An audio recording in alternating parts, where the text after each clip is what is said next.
Good Good morning, morning. good afternoon, or good evening, depending on where you are in the world. My name is Sharon Florentine. I am the managing editor for DevOps.com, and I would like to welcome you to today's DevOps.com webinar brought to you by TechStrong Group and StackState. We've got an awesome panel ahead of us, but before we begin, I have some housekeeping items I need to go over with you. First, today's event is being recorded. You will receive an email shortly after the webinar with a link to access that recording on demand. If you have any questions for today's panelists, you can use the Q&A tab on your console to submit them at any time. We'll try to get to as many as we can throughout the presentation and at the end, so send those questions in early and often. You will also find the chat tab there, and we want to encourage you to engage with our panelists, speakers, and your fellow audience members. Go ahead and make your voice heard. All right, so we also have in the Handouts tab, all the slides from today's presentation are available for you to download. You'll be able to do that as well. And finally, at the conclusion of the webinar, we will be giving away 4 $25 Amazon gift cards, so be sure to stick around for that.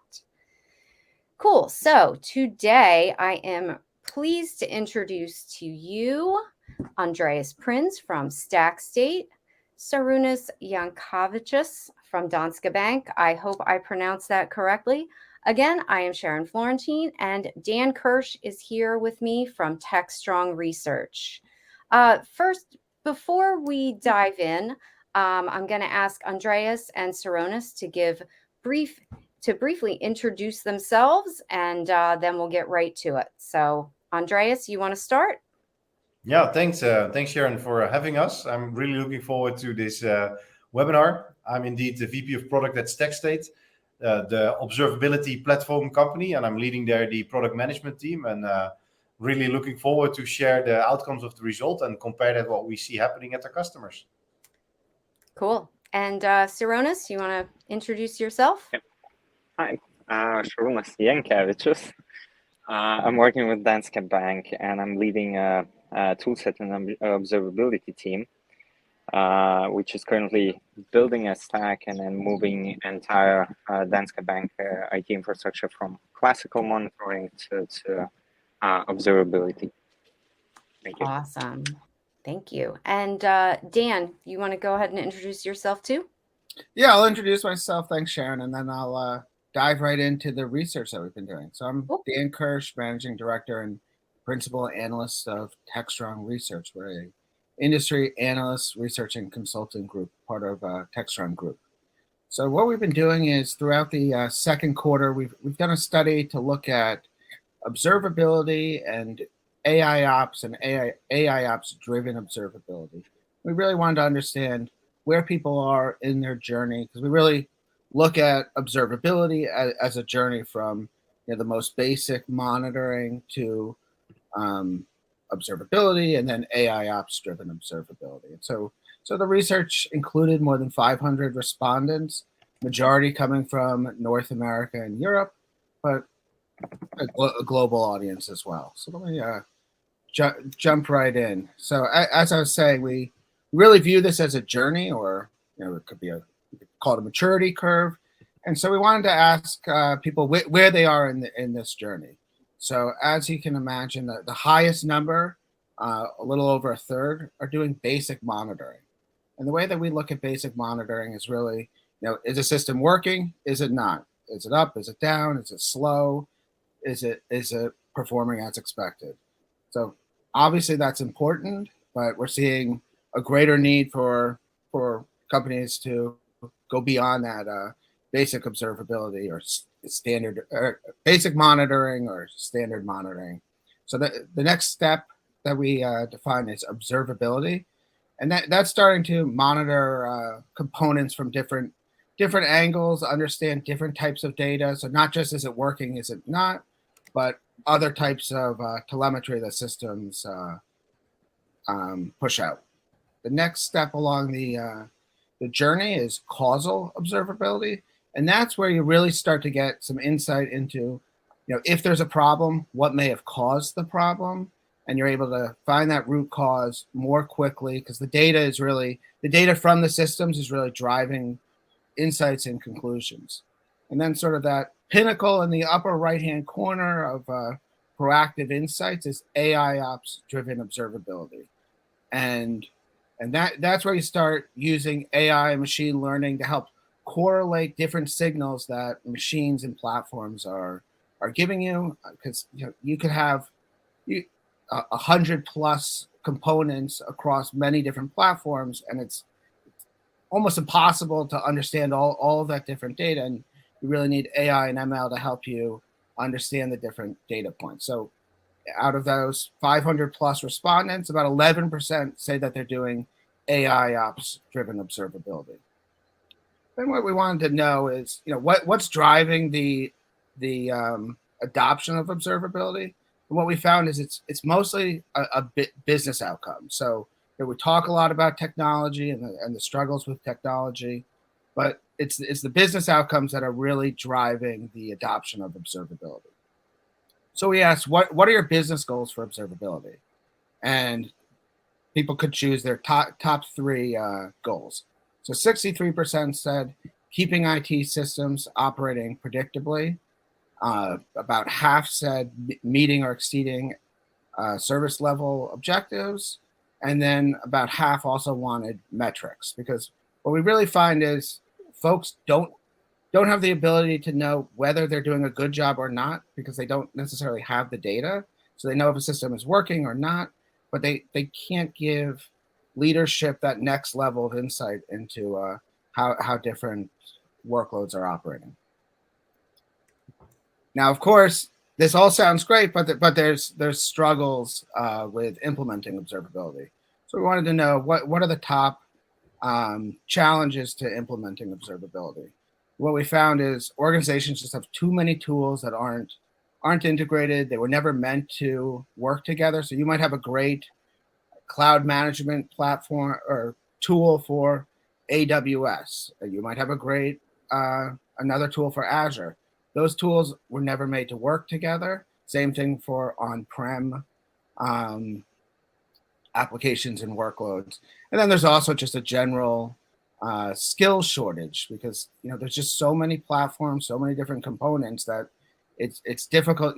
Someone might be an expert on the mainframe, but they don't know about the cloud. And to get to this area of observability and to get where companies are trying to get, you need to normalize all of these different signals and the data coming in from different platforms and components. So the skills shortage is a real challenge for organizations. Cool. Thank you, Dan. It's helpful to have that, baseline, so we know what we're all talking about and where we're all coming from. So then my question is, businesses have been performing this kind of IT ops management and application performance management, or APM, for years, and it's evolved into 1.0, 2.0, and then iterations like smart APM. So why is now the time for observability? And specifically for Sarunas, why is your organization now taking this leap into observability? What is it about now that makes it the time? Yeah. So first of all, the findings from the research sound so cliche. We have hit all of those, and one of the reasons we're moving now is mainly our stack is so huge. I call it a zoo, and it's almost impossible to have a single tool that would take all of it, from mainframe all the way to public cloud. And that kind of kicked off how we're doing operations, how we're monitoring our infrastructure. And we started building on top, and then eventually gained the support from management, promising that with a little investment, we can do all of our platforms from a single pane of glass if we do it in a right way. Okay. And Andreas, what are your thoughts on that? I mean, why are many of your customers now choosing to start off on this journey? Is it does it align with their research, or are there different Yeah, catalysts? it absolutely very well aligns. And the funny part, how I see, so for some of our customers, there are different waves of improvement and different ways of developing software. And we've just had our entire wave of CI/CD, right, release automation. Then quickly after, almost immediately, we had the wave of cloud and cloud infrastructure. And the promise, and that's interesting, the promise of both of the waves was really to increase stability, predictability, uptime, and whatnot, right? Both of them had that promise. But if you don't measure and if you don't know what's actually going on in your entire landscape, you're missing entirely what's actually happening. So observability, to my point, is really a kind of the third element that needs to move into the triangle, right? You're accelerating due to your infrastructure, due to the way how you develop, and you're also improving the way how you observe that entire landscape that is moving so quickly due to the other two changes that are happening. So for some of our customers, that's one of them. The other one, which is pretty visible, is the entire promise for many, many years of microservices and becoming more independent, is certainly there for a lot of the more startup, modern IT landscape. But if we take a bank, an insurance company, a telco, the landscape is still very much, right, a mixture of all the different technologies. Likewise, we've just heard at Danske Bank. So knowing how all these components relate to each other instead of just observing a single component from a technology perspective, that is a kind of causing for some of our customers also the need to take that holistic perspective that Dan just talked about, that kind of causal observability where you bring the dots together rather than looking at smaller components. So we see there another push of further maturing the observability practice as such. Okay. All right. So Dan, I know you've got some additional research here that just beautifully illustrates this. Just talking about there's data everywhere. There's too many components and too many platforms. And Yeah, so Sarunas teed it up perfectly in terms of the zoo and taming the zoo in terms of the number of components, the number of platforms.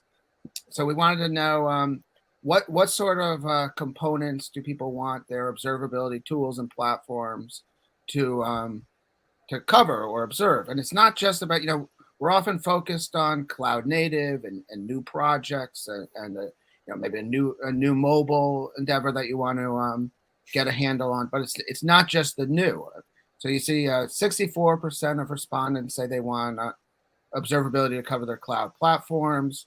About 50% said on-premise infrastructure. But we're also looking at, 15% say they want their observability platform to ingest data from mainframe applications, from SOA applications, from monolithic applications.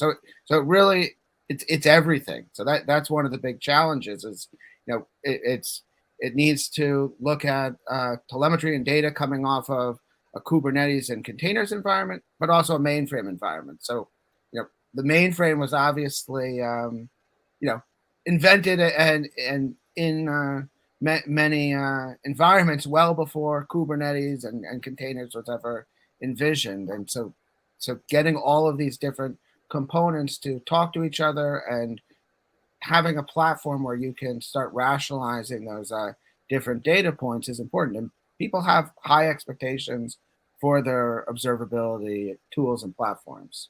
And then it's not just, what components do you want to look at? We're also talking about these components living on different platforms. So we want to know, how many platforms do you want to observe? 43% said greater than 10.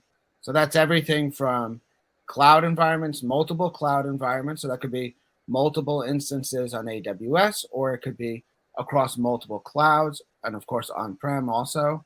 And then 5% said they want observability to stretch across more than 100 different platforms. So that's, talk about a zoo. That's just a huge number of platforms to try and to wrap your arms around. But with sort of platform sprawl and tool sprawl, all of a sudden not that difficult, because you're to get to that, these huge numbers.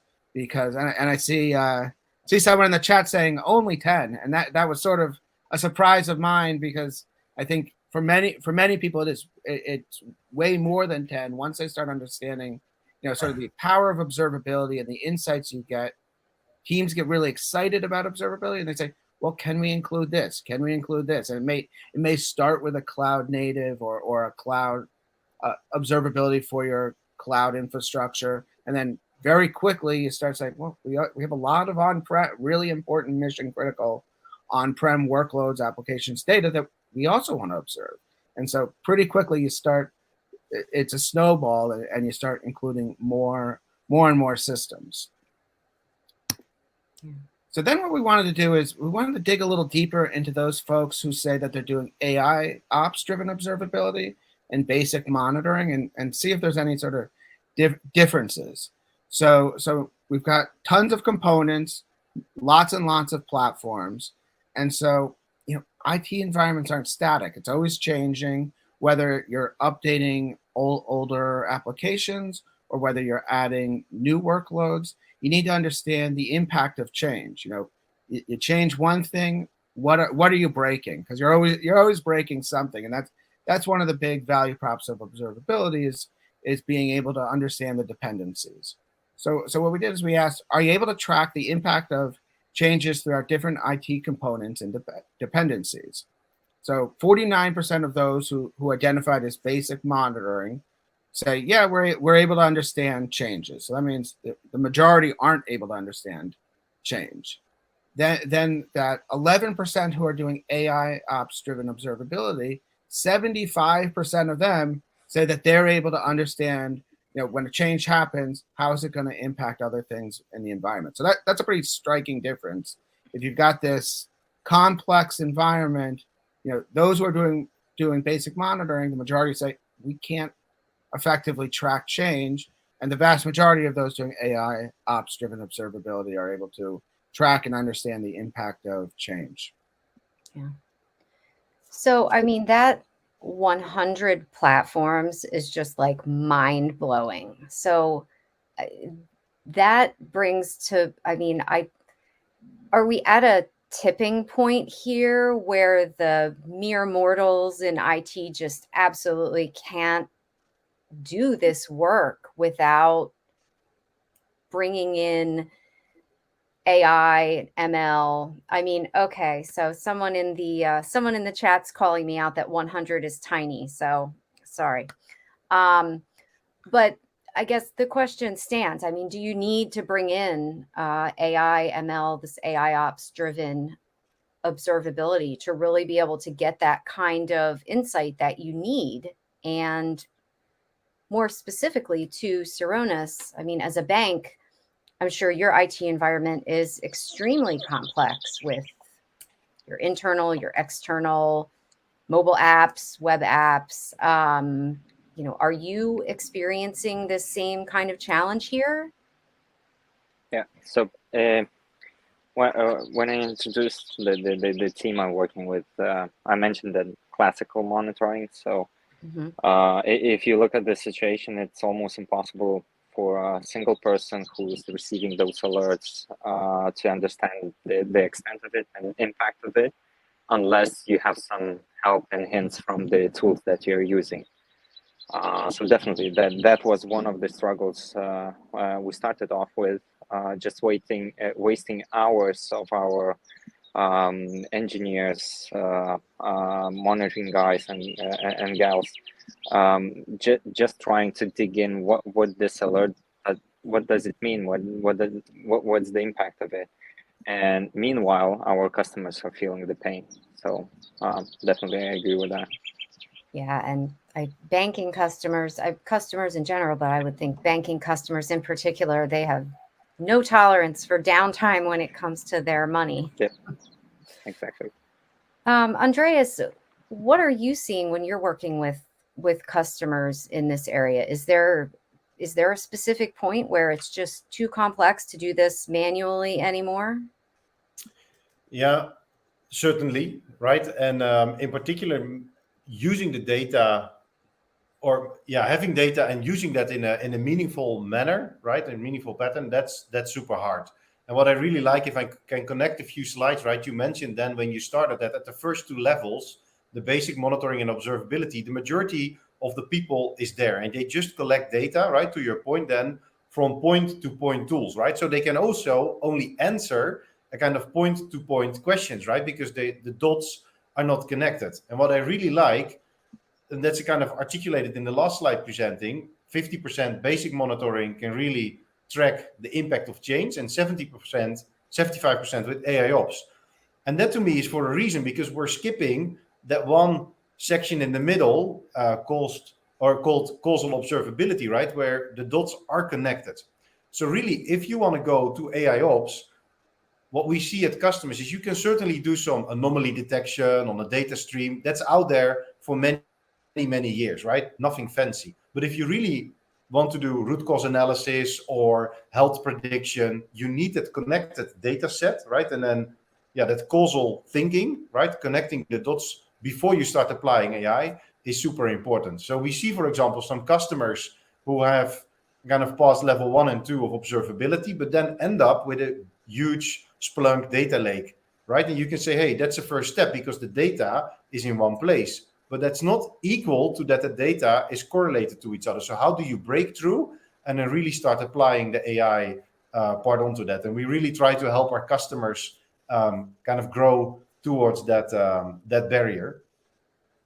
The other part that I do think is a kind of fascinating is the slide where you started with, right? It's really a scatter plot of everything we observe, right? It's from mainframe, microservices.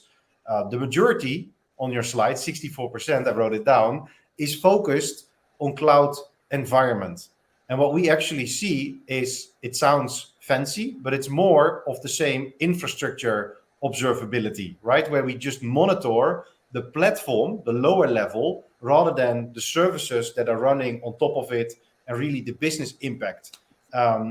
So it's still vital, right, to monitor that cloud platform, but it's not necessarily equal to, hey, do I know from a business impact or how the customer is experiencing, do I know how really the services are measured? And that's where then the teams, the DevOps teams or the engineering teams, need to go through and really start, also applying observability practices from a business orientation. But we probably cover that a little later in the slides as well. Yeah, I think that's a great point, Andreas, because it's not just, is this working or not, or what caused this alert storm? We need to find the root cause, but it's, what should you really care about? Because you might, the operations team might have a dashboard with a lot of things blinking red, but you need to prioritize. So you need to connect, what systems you care about, because what's the business impact? So you might have a system down that, okay, it's down, but no one really uses it. Or, I know Sarunas probably would get a lot of pressure if, the mobile app for banking customers is down. That's a huge business impact. You need to, that deserves a 3 a.m. phone call. Right. Certainly. Yeah. So I'm going to backtrack a little bit because we had a great question come in here from an audience member, and they want to know if anyone has any insight into the key things that are causing these issues that drive the adoption of observability. So I'm thinking the paraphrase would be, what's the root cause of the root cause? I can give it a go, and then you can jump in, Sarunas. What we see, it's often that the teams, let's say that the engineering teams, the DevOps teams, already have so much other stuff to do, right? Besides building software, right? Because the entire you build it, you run it is also in larger enterprises really becoming dominant. And there's so much to do: test automation, deployment automation, release automation, and whatnot. That then observability is yet another practice that we are putting onto the team, right? So it's yet another practice. The other thing is, you can imagine that with observability shifting left, they're simply sometimes unaware. What do they need to monitor, observe, right? So they really struggle with understanding the practice and then articulating in their tools what to monitor. But I'm really curious how that's going at Danske Bank, if you recognize or if you see other problems over there. Yeah, so I remember one of my colleagues stating that it's brutal to put a person in front of a screen and wait for something to blink. It's inhumane. So that was one of the kickstarts, at least in one of the teams that we are working closely with. But in general, all the management cares about it's the stability of service that we provide for our customers, and we are being pushed to get higher SLAs and so on. So that definitely is one of the things that we care kind of the most. So when we are talking about the monitoring and causality, the red flag is raised when our customers are feeling the pain. As long as we can find the root cause, that's fine for us. And also, when I talked a little bit or mentioned a little bit about that before, that we are wasting time and efforts and money that was invested. Time for our employees, for our teams, money invested in tools that are not living up to the extent that we hope to, and all of that just kind of collided into one place, and then we mixed it, and then here we go. We are moving to another direction to observability. Okay. Awesome. So I don't know that it's been mentioned. I think Dan may have mentioned it once or twice, but we keep hearing a lot about skill shortages and talent gaps, and I'm interested to know your thoughts on how well AI and ML and AI ops driven anything, but especially observability, is helping to make up that shortage, and how you think that's related to organizations starting off on this journey. So, Ronis, you want to take that one first? I'll try. Okay. So regarding the shortage, it depends if we're talking about the teams that are kind of executing the observability agenda.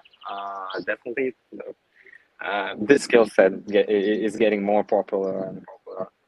Regarding the engineering teams that are looking after the infrastructure, the platforms themselves, they are moving on. They are moving to other companies. They are moving to other challenges, and all of that also combined creates a skill shortage.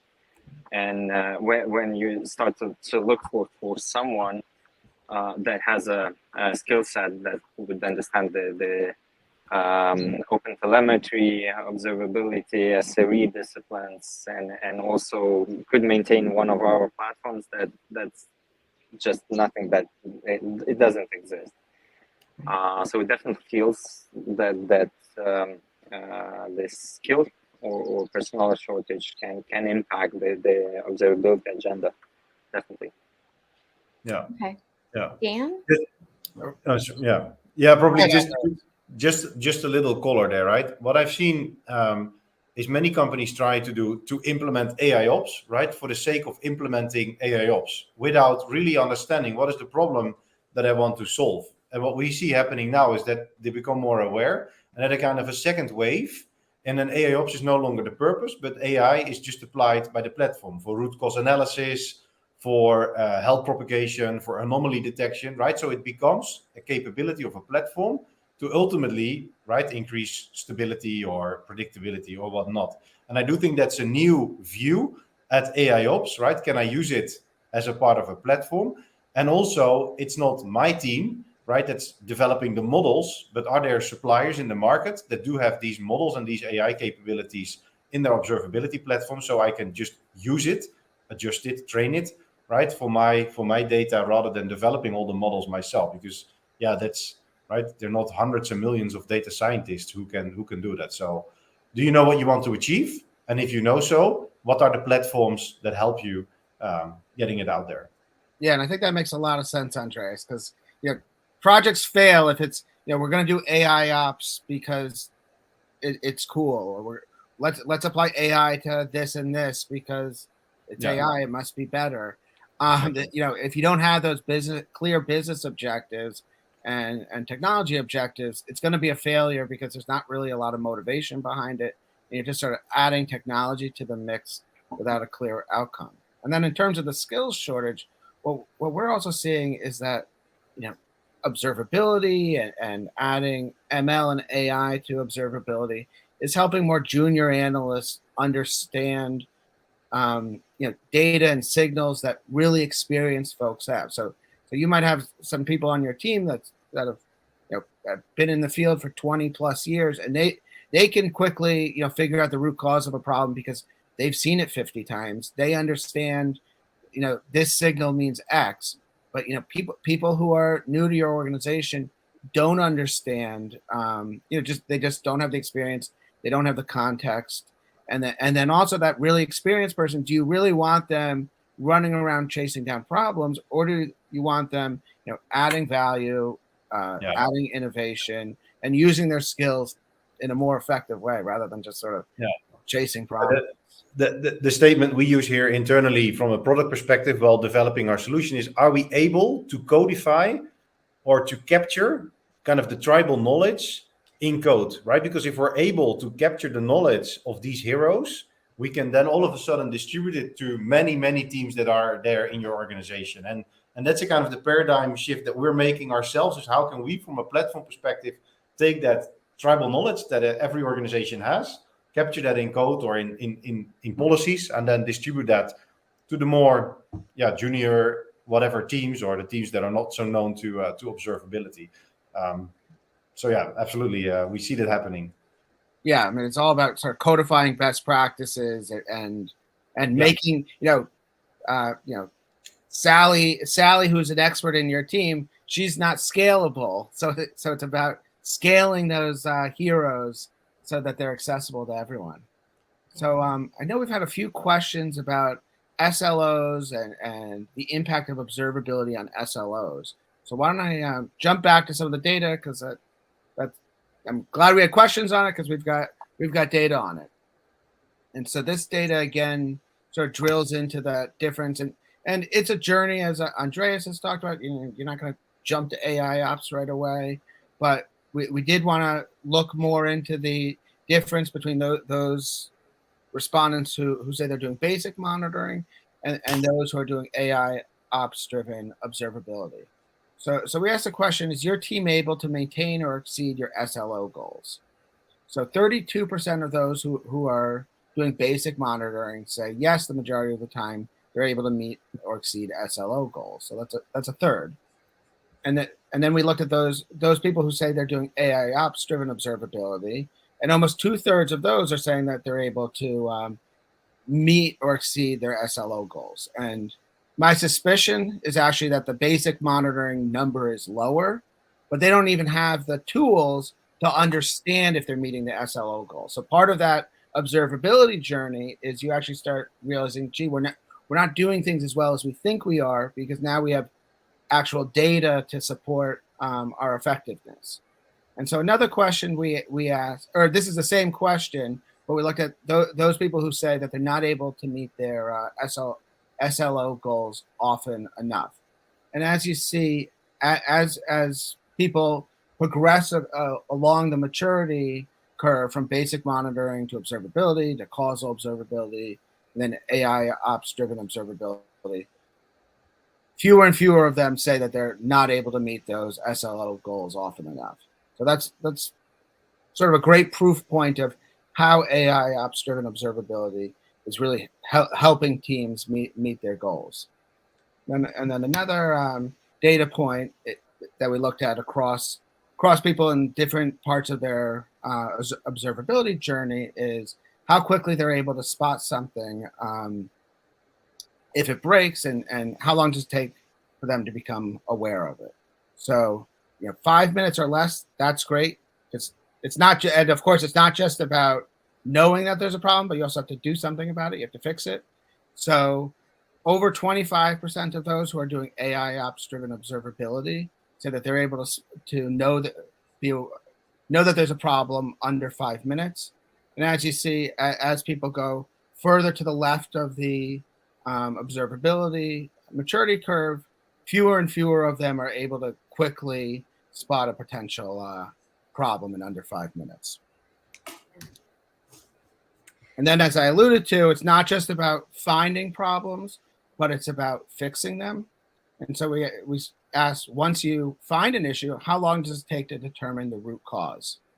And so what we found is that those who are doing AI Ops-driven observability are 2.5 times more likely to determine the root cause in under 5 minutes, which is pretty dramatic because when you start tying, as we talked about earlier, once you start tying problems and systems to business impact, there are problems that 5 minutes is an unacceptable downtime. I mean, we've alluded to the pressure Sarunas is under from company leadership and customers in terms of finding problems and quickly remedying them. So this is a proof points in terms of the reason for observability are those business goals. And people are seeing success. So with regards to that data, Andreas, I mean, you're speaking to companies that are all along that maturity curve and at various points on their AI ops journey. Do those results surprise you, or is that in line with what you're seeing? The outcomes don't surprise me in the sense what the pattern is that we see with our customers. What does surprise me is the big gap, or actually the big benefits you gain if you grow in the maturity. So that number, that 2.5 times, that's way more than I ever expected. So it's nice to see that on paper. But while you were presenting, then it's also for a reason, right? Because if you grow in the maturity, you understand how the things are related, right? You build up the understanding of your stack, right? So you have a common understanding rather than a component-oriented focus that you master as a single team. So if you grow in maturity, your stack becomes more connected. So obviously you can pinpoint the root cause faster. But the other thing that came into my mind is when growing in maturity, I feel that as a team, when you start with monitoring, you start observing from the outside, moving to observability, you start to understand the inner workings. But at any moment, you need to make the pivot. What does this mean from a contribution perspective to my business, right? And then the SLO thinking becomes more aware. And then you start asking different questions to your observability and monitoring tools. So it's also a pivot in mindset. And I can imagine with you, Sarunas, at the banking, that if there's pressure from outside, teams much faster go through that journey of, hey, but what is it really that I need to measure and that I need to get in control? Right. Do you recognize that? Go ahead, Sarunas. Yeah, definitely. One answer I was missing in that slide is I don't know. I'm sure that there are some organizations that are not even aware if they are able to meet the SLOs as well. And Andreas, I completely agree with you. That's a journey that every company goes through, and I believe at least not every company that tries to adopt observability. Yeah, and absolutely, Sarunas, because there is a group of companies, of respondents who sort of admitted we're only aware of a problem once it causes once it causes pain for someone. Once we get a phone call, we're aware, but until then, we don't know that a system is down or an application isn't working or something is moving at a snail's pace, and they have no ability to really know that until it causes either internal or external pain. Yeah, which is not a good way of managing systems. horrible Then- situation. One more question to you, Sarun, is how much of a thing is so from my time at ING, a bank, right, there were only a few people in a particular domain who really understood, right, the entire architecture, right, how all the components relate to each other and what's connected to what, right? There were only 5 or 6 people in a group of 200 engineers, right, knowing that. How much of a thing is kind of that causal observability important to Danske Bank, to capture that knowledge and underpin the root cause analysis and whatnot? That was one of the when we started the journey, we understood that we will not get there get to observability if we will not understand all the dependencies. So one of the first things that we started hunting in our infrastructure, how each of the components are talking to each other, how they are depending on each other. And there is no magical pill. We definitely had to invest a lot. And there are a couple of guys who know how to collect that information. So it's no longer about a couple of guys understanding everything, but those couple of guys are investing that knowledge and then building our dependencies map, topologies, and so on. So they are returning to the organization so that everyone would start to be aware that, okay, if a storage device breaks down, my VM will go down as well. So we definitely would benefit from cloning them, but currently they are doing really well in creating that map and sharing it with the rest of the organization. Yeah, thanks. Yeah. I mean, short of cloning them, I mean, I don't know if we're there yet, but I think when it comes to observability, is there any sort of consensus or standardization or anything among organizations as far as the technology that they're using to start this practice and start this journey? Do you have what the research show you about that, Dan? Yeah, so one really important project in open source right now is Open Telemetry. And so open Telemetry, for those of you not familiar, I'm not going to dive a million miles deep into it, but it's a vendor neutral standard way of collecting telemetry data from applications and systems. So what we've seen is vendors have really picked up on Open Telemetry because rather than competing with other vendors on who can make the best collector of data coming off of server X and this cloud, let's standardize this and let's make the collectors not the area where we're going to compete. Instead, it's what are you going to do with that data? How are you going to analyze it? How are you going to correlate it? And so vendors are focused on what you do with the data, not collecting it. So Open Telemetry is giving companies those hooks to bring in data from different systems. I mean, we had that slide earlier where people want to connect their container environment, their public cloud environment, their monolithic applications, mobile apps. And so Open Telemetry is helping to bring that data together. And so what we found is, so about a third say they're not familiar with Open Telemetry, but 2/3 are familiar. And I was pretty surprised by this because I thought, Open Telemetry was mostly something that vendors are really focused on, but not something that necessarily end users are focused on. But we have 14% say it's a key standard, 22% are using it and plan to standardize, and about a quarter are looking into Open Telemetry and want to use it in the future. So it's surprising that more than half are either using it, standardizing on it, or researching Open Telemetry.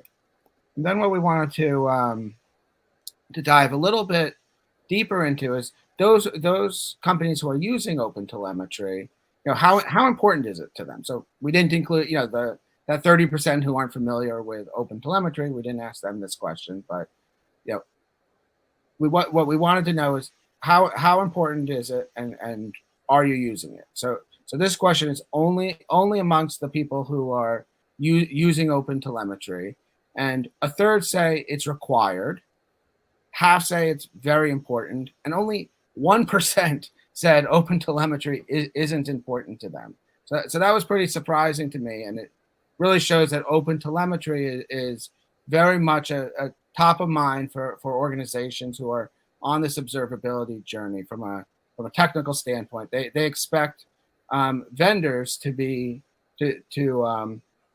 use open telemetry in their solutions.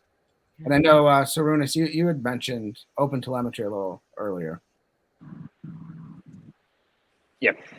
So definitely the open telemetry, where we are picking tools that we use in our observability. Open telemetry is one of the must boxes that has to be ticked. With a simple reason, I mentioned we have a zoo, so we don't want to build another zoo next to it.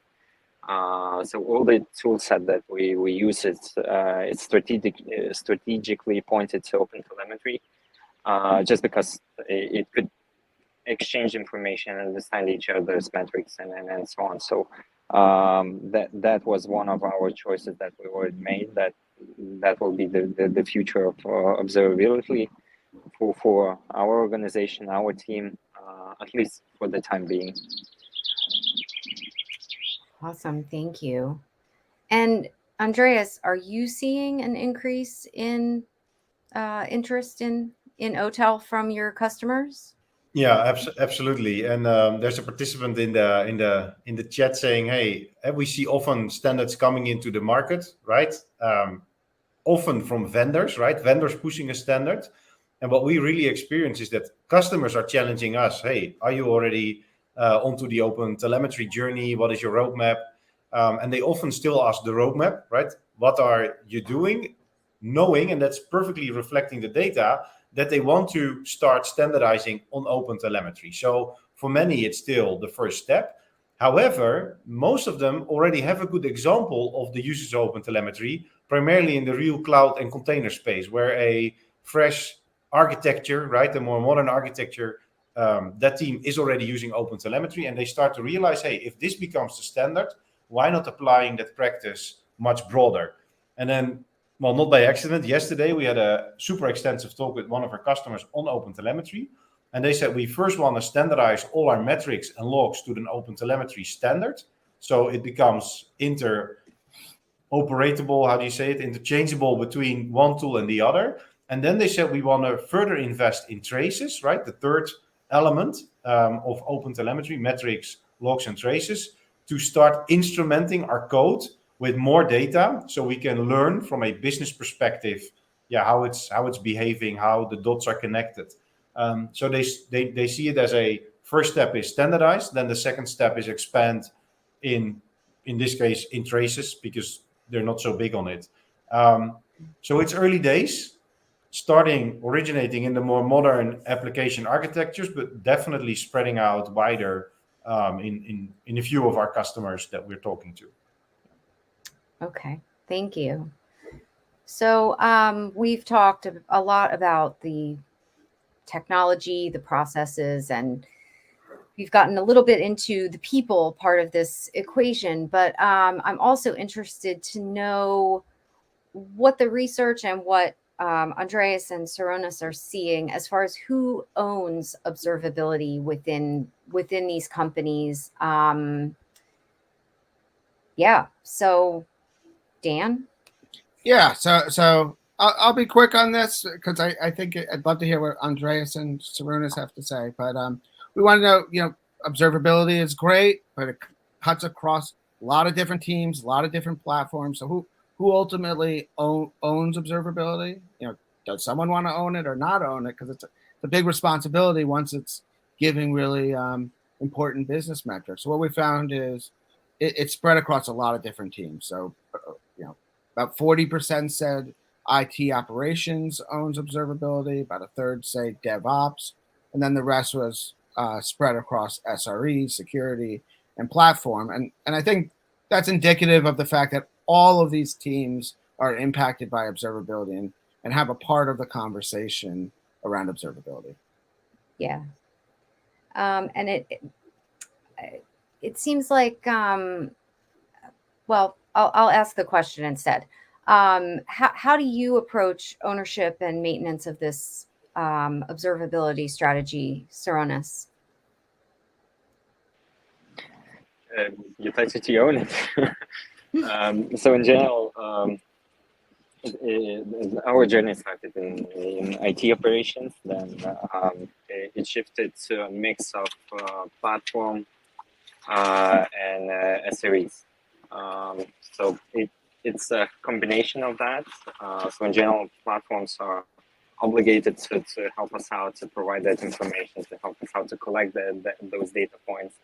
And SREs are working on to understand that information and provide the insights on those data points as well. So it's a bit different in our organization. Yeah. Andreas, are there any best practices that you can think of? It seems to me like from looking at that research, it seems like there's something of a mismatch between what the market's saying should happen and how this is actually being used in reality. Yeah. The funny part, right? If you can pull up the numbers again, then is in IT operations, it's the biggest. It's 42%. And I feel that's for a reason, right? We were super used to do monitoring, right? So just the evolution from monitoring to observability, to me, right, it's almost a synonym to it. And that's fine. Then the big push, you build it, you run it, is why the DevOps part is so big, right? 28%, the two biggest groups. What we see at our customers is they realize it's impossible. It's a scaling, right? It's a knowledge scaling issue. It's impossible to put it in every DevOps team. So now we see the move.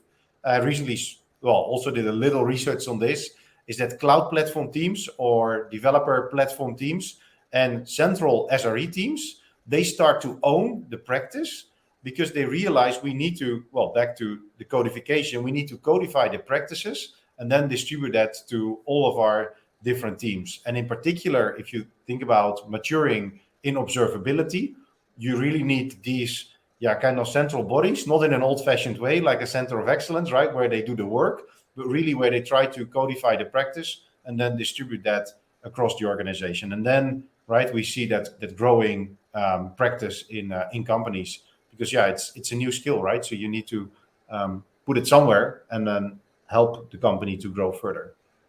Right. Yeah. All right.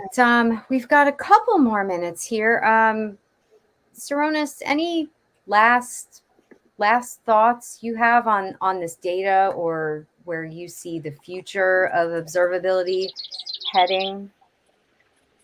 Yeah. So regarding the last question, if I can as well, I believe that there could be a misconception that IT operations used to own monitoring, and it could be that somebody heard that observability is new thing, it's new black thing, and they just renamed the monitoring teams to observability, and here we go, IT operations are doing observability, when there is much more to that than just looking at the alerts. And overall, as I said, after a couple of first slides, it's really a cliche to see those answers, and I'm kind of feel comfortable that all the organizations or majority of the organizations had the same challenges, and they are moving to the same direction. And I just hope that same as Open Telemetry, those organizations could just help each other out and to learn from the mistakes they did, and help them to boost each other a bit further and even expand the practice even more. Awesome. Andreas, any final thoughts you want to share? Yeah, it's just hard work, right? Like many other implementations. And it's enjoyable, right, to see how this market in particular is maturing. Right, I mentioned the two other markets moving or have moved super quickly. And then if you complement that with observability and really think about customer impact, I feel observability belongs a bigger portion, a bigger seat at the table, if you like. So yeah, companies really investing in this, I feel they need to ask themselves the question, what is the goal? What is it that I want to achieve from a end user perspective, right? And then, reason back to say, okay, then these are the metrics I need. These are the goals I need to set. These are the SLOs I need to track. Becoming a bit more goal oriented rather than dashboard oriented, right? That's something some companies could definitely think about. Okay. Dan? Yeah, so my final thought is sort of building on what Andreas was saying. I think it's got to be really business outcome focused. AI and data is cool, but you're only going to invest in this stuff because of business outcomes. And then there's also a culture element where you need to bring these different teams together. The SRE team is a huge stakeholder, DevOps, security. It's all important, and everyone needs to be in the room together if you're going to be successful with observability. Yeah. Awesome. All right, outstanding. I just want to thank you, Andreas, Saronis, Dan, so much for being here with us today, sharing all your insight. Thank you so much to the audience for joining us. Just a quick reminder that today's session was recorded. If you missed any or all of it, or you just want to go back and watch it again, we will be sending a link with instructions to access the webinar on demand. Keep an eye on your email for that. And if you don't see it, make sure to check your spam folder. And as well, you'll also be receiving the final report that we referenced today, all the data. In that, you will be receiving that as an attendee in another week or so. All right. So now it is time for me to hand out the Amazon gift cards. All right. So our first winner today is Hamad S. Congratulations, Hamad. All right. Our second winner today is Lauren D. Congratulations to you, Lauren. Our third winner, Talu S. I apologize if I pronounced that incorrectly. Congratulations to you. And finally, Ellen R. Congratulations to all our Amazon gift card winners. You will be receiving an email with a link with instructions to claim your Amazon gift card. If you don't see it, please check your spam folders. All right. That about does it for us today. Again, we want to thank our panelists, our audience, everyone involved in bringing this webinar to fruition. Thank you so much. StackState for sponsoring this webinar, Danske Bank for your insight and your input here as well. And thank you again to the audience for joining us. Please take a minute to fill out our post-webinar survey, and we hope to see you again at an upcoming TechStrong webinar. My name is Sharon Florentine. Thank you so much. Signing off. Thank you. Thank you. Thank you.